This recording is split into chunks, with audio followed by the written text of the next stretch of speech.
નમસ્કાર, ગુજરાત ફર્સ્ટ સાથે હું છું ધ્રુવેશા. આપની સાથે સમાચારોની શરૂઆત કરીએ રાજકોટ નાગરિક બેંકની ચૂંટણીથી.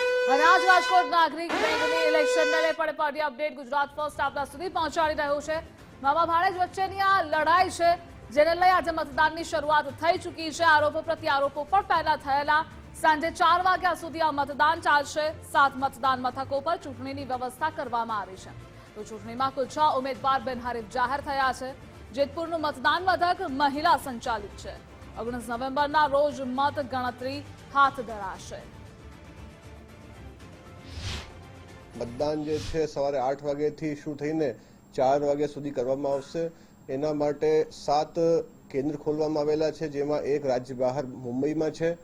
રાજકોટનું જે કેન્દ્ર છે એ 150 ફીટ રિંગ રોડમાં જે એમના સેવાલય આવેલું છે ત્યાં છે. કુલ 6 ઉમેદવાર બિનહરીફ અત્યાર સુધી જાહેર થયેલા છે અને ટોટલ 16 બીજા કેન્ડિડેટ્સ માટે એમાં અમારું 56થી વધારેનું સ્ટાફ રોકાયેલો છે. જેતપુરનું જે મથક છે એ સંપૂર્ણ મહિલા સંચાલિત બનાવવામાં આવ્યું છે, જેથી મહિલા સશક્તિકરણનું સમાજને એક મેસેજ મળે.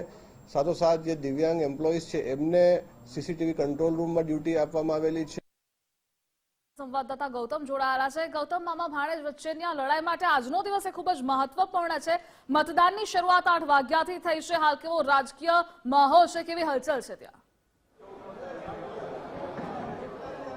જી ચોક્કસ, છેલ્લા ઘણા સમયથી આ રાજકોટ નાગરિક બેંકની આંતરિક લડાઈ છે તે ચરમસીમાએ પહોંચી હતી ને એના જ પરિણામે આજે નાગરિક બેંકમાં વર્ચસ્વ માટેની આજની આ ચૂંટણી છે તે યોજાઈ રહી છે ને તેમાં મતદારો વહેલી સવારથી જ આવી રહ્યા છે મોટી સંખ્યામાં. રાજકોટની જો વાત કરવામાં આવે તો રાજકોટ શહેરમાં કુલ 196 મતદારો છે તે પોતાનું મતદાન કરશે અને સાથે જ સમગ્ર દેશની અંદર અલગ અલગ જે 7 જેટલા મતદાન મથકો છે તે રાખવામાં આવ્યા છે અને કુલ 332 જેટલા મતદારો છે તે મતદાન કરવાના છે. જે સહકાર પેનલ સાથે જોડાયેલા છે આપણી સાથે છે. કેવો માહોલ છે સવારમાં અને કઈ તરફ વલણ જોવા મળી રહ્યું છે? ખૂબ સારો માહોલ છે, મતદારોમાં ખૂબ ઉત્સાહ છે અને સહકાર પેનલ તરફી વલણ જોવા મળી રહ્યું છે. સ્વયંભૂ ડેલિગેટ્સ આવી રહ્યા છે અને એકદમ શાંતિપૂર્ણ અને ઉત્સાહભેર વાતાવરણમાં મતદાન થઈ રહ્યું છે. અત્યારે આપ જોઈ શકો છો.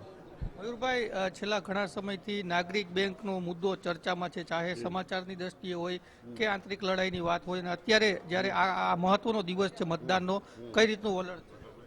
ના, અત્યારનું જે વાતાવરણ છે શાંતિપૂર્ણ રીતે દરેક બે પેનલના લોકો મતદાન કરી રહ્યા છે. કોઈ જાતનો ટ્રેસ નથી, કાંઈ નથી.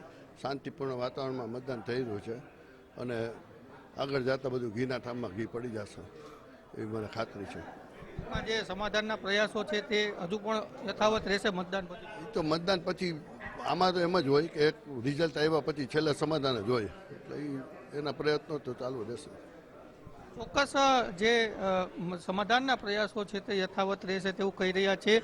હું આપને દ્રશ્યો છે તે બતાવીશ કે જે રીતના મતદાન મથકો ઉપર મોટી કતાર છે તે જોવા મળી રહી છે અને લોકો વહેલી સવારથી જ મતદાન કરવા માટે આવી રહ્યા છે. રાજકોટની આ બ્રાન્ચ છે 150 ફૂટ રિંગ રોડ ખાતેની કે જ્યાં મતદાન મથક ઊભું કરવામાં આવ્યું છે ને અહીંયા 196 જેટલા મતદારો છે. જી ગૌતમ, જોડાવા બદલ આભાર આપનો.